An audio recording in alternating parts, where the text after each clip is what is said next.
Back guys, glad you could make it. Today I'm going to review the full season of Blood of Zeus. It's a Netflix original. I just finished watching it and I am very excited to get into it. So let's do that.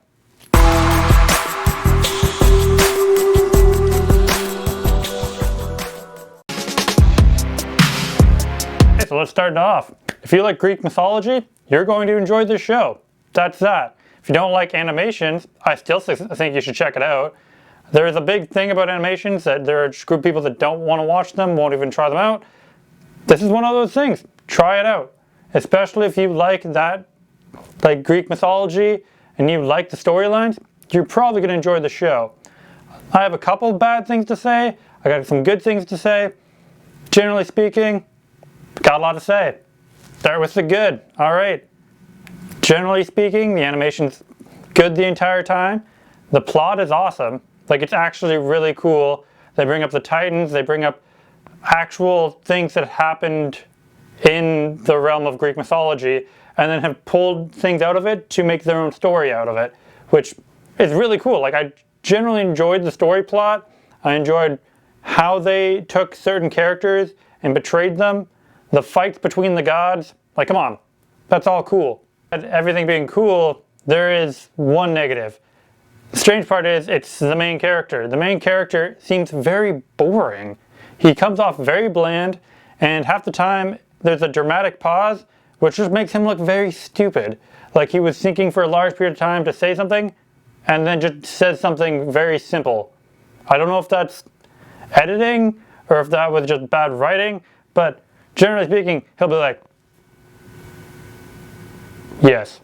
And you're like, I thought you were going to come up with a game plan, man. Not like, just, what took you so long there?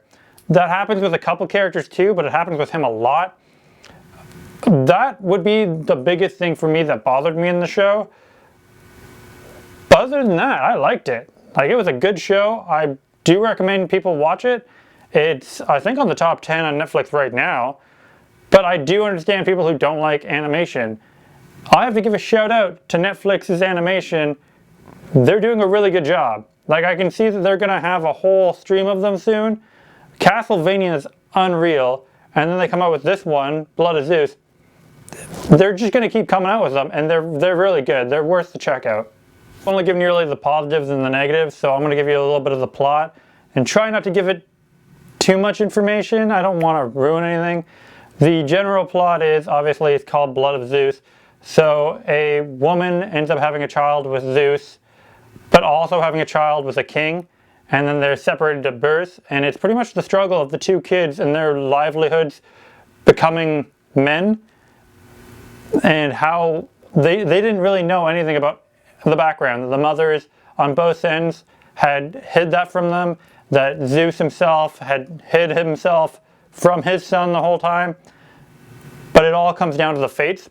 So essentially there is this big agreement with the gods, and this isn't ruining anything, that you have to let the fates decide. They can't interfere, they're not allowed to do anything, and then it becomes, you know, a little bit of mischief here and there that have the gods kind of looking at each other and looking to war. That's pretty much the main plot. There's a big chunk that I'm not telling you, generally speaking, because it's cool and I don't want to ruin it. If you've seen it, you know what I'm talking about. If you haven't, I'd recommend you go see it, because that is a really cool part of the show, and I don't want to ruin it. Okay, so I've given this show quite a bit of hype. So out of 10, I'm going to give this show a 7. I know that seems a bit low for the hype that I'm giving it, but there are things that could have been better based on the animation, my personal preferences, and the dramatic pauses that are just super unnecessary. I suggest you go check it out if you like animated series or you like Greek mythology. If you like Greek mythology, you should really check it out. If you're not into animations or Greek mythology, it's not going to really be for you. But if you're into animations, you should definitely give it a look, because Greek mythology is pretty cool. If you liked my video, if you want to see more, hit the old subscribe button. If you liked it, press the like button. Drop a comment or two. Tell me what you think. Have you seen this show? Are you interested in seeing this show? Did you like it if you have? Drop a comment below, and have a good night.